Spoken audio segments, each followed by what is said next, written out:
Hi guys, this is day 45 of असल series. और आज मैंने ये जो नॉर्मल चीज़ें पहले मैंने रिवाइज़ करी, मतलब पूरा सिलेबस मैंने रिवाइज़ करा। पूरा सिलेबस क्या, मैंने फिजिक्स ही बेसिकली रिवाइज़ करा, केमिस्ट्री और मैथ्स तो नहीं करा।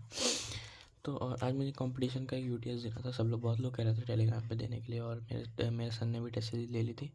तो मैंने भी कहा टेस्ट 1 दे ही देते हैं। और इतना तगड़ा ये टेस्ट था, मतलब मैं क्या बताऊँ, मेरे तो बहुत कम आए। मेरे 182 आए, और मतलब मैथ्स में 50 आए हैं मेरे। मतलब मैथ्स शायद काफ़ी टफ थी, अगर किसी ने दिया हो तो ज़रूर बताना यार। मैथ्स मेरे ख्याल से टफ थी। मतलब मेरा ना बेसिकली मसला क्या बढ़ गया था, मेरा टाइम बहुत कम पड़ गया था। मैथ्स लेंदी थी बहुत। शुरू में तो मैंने 1 घंटा 15 मिनट मैथ्स को, जैसे मैं मैथ्स फिजिक्स केमिस्ट्री ऐसे ऑर्डर रहता है मेरा, तो मैंने मैथ्स को तो 1 घंटा 15 मिनट दिया। फिर मैंने फिजिक्स को 55 मिनट दिया। फिर केमिस्ट्री भी लेंदी थी यार थोड़ी सी, तो केमिस्ट्री में भी मेरे 50 मिनट ख़त्म हो गए। मतलब लास्ट में मेरा टाइम बचता है मैथ्स में वापस लौटने के लिए। तो लौटने के लिए मेरे पास टाइम नहीं बचा, तो कुछ क्वेश्चन जो मैंने मार्क करे थे वो मैं कर ही नहीं पाया दोबारा। वैसे इतने सारे तो मैंने छोड़ दिए। 51 शुरू के ही मेरे छोड़ गए थे। शुरू में जनरली क्या होता है, बच्चों के छूटने लगते हैं तो कॉन्फिडेंस गिर जाता है। यही चीज़ मेरे साथ हो, मतलब मैं इस चीज़ को कंट्रोल कर लेता हूँ। यही मेरे, इसलिए मैं मैथ शुरू करता हूँ, क्योंकि मैं ये चीज़ कंट्रोल कर लेता हूँ। अगर शुरू के क्वेश्चन नहीं होते तो बहुत लोगों का कॉन्फिडेंस गिर जाएगा। मेरे शुरू के लगातार 1 2 3 4 5 नहीं हुए थे। फिर उसके बाद भी मैंने कहा तो मेरे सारे बनने लगे। फिर यहाँ से ये सारे, ये वाला क्वेश्चन का सॉल्यूशन अभी तक नहीं आया। सर ने भी सॉल्व किया, मेरे सर ने, उनसे नहीं हो रहा, बाद में देखेंगे।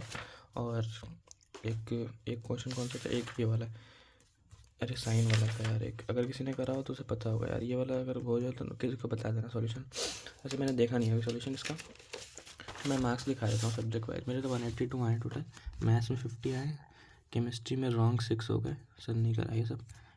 62 आए मेरे। और फिज़िक्स में तो 70 आए। फिज़िक्स में 2 गलत हैं, केमिस्ट्री में 6 गलत हैं, और मैथ्स में 2, तो टोटल 10 गलत हो गए। फिर अब मुझे क्या करना है कि कल मैं QFT9 देने वाला तो था, मतलब कल मैं दूंगा ऐसा मैं कह रहा था, लेकिन कल मैं नहीं दूंगा QFT9, क्योंकि कल मैं कोई भी टेस्ट नहीं देने वाला। अब मैं लगातार टेस्ट ही दे रहा हूँ तो मसला हो रहा है।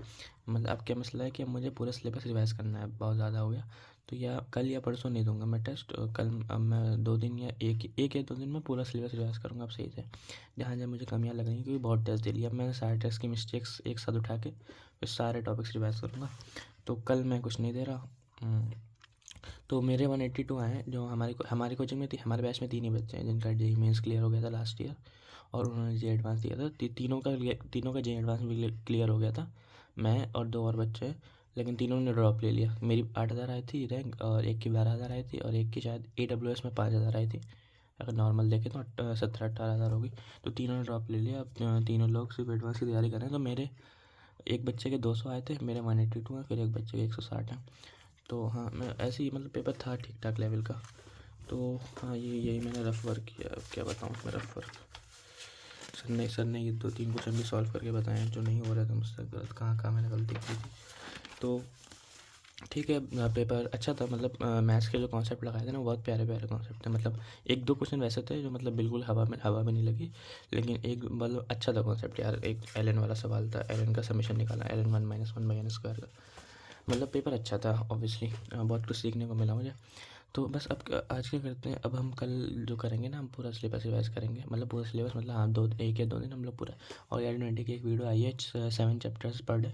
ये वाला भी अच्छा है, इन्होंने जो भी बताया। मैंने सर एक्टिव रिकॉलिंग और 7 चैप्टर्स पर डे उठाओ। शॉर्ट सीरीज़ भी मुझे कंप्लीट करनी है। और अब मैं क्या करना, ये वाला जो मैंने पॉज किया था ना, यही मैं कंप्लीट कर दूँगा अब एक एक दिन में। कल हम पूरे ये टॉप 2023 के लगाएंगे पूरे। फिर ऐसे एक एक दिन करके मैं 5 दिन के अंदर पूरा कंप्लीट करता हूँ। मैंने रोक के रखा था इसे, बाद के लिए जैन के लिए रोक के रखा था। तो अब ये कंप्लीट करते हैं।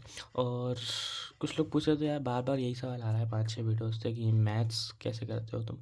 तो देखो भाई, मैथ्स में तो मैंने बहुत टाइम दिया लास्ट के 3 ईयर्स, 11th 12th। मतलब जब मैं 11th में घुसा था ना, मुझे मैथ्स का कुछ नहीं आता था।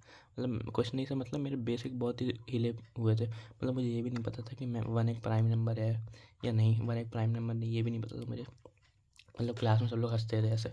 लेकिन फिर मैंने मैथ्स पे बहुत काम किया, वो बहुत टाइम दिया मैंने मैथ्स का। तो मैथ्स ऐसी आ गई तगड़ी कि मतलब मुझे कॉन्फिडेंस है, ओवर कॉन्फिडेंस नहीं है, लेकिन हाँ थोड़ा सा कॉन्फिडेंस है यार मैथ्स में। मैथ्स लेके ही मैं एडवांस देने गया था। मैथ्स में मेरे सबसे ज़्यादा आया था एडवांस में।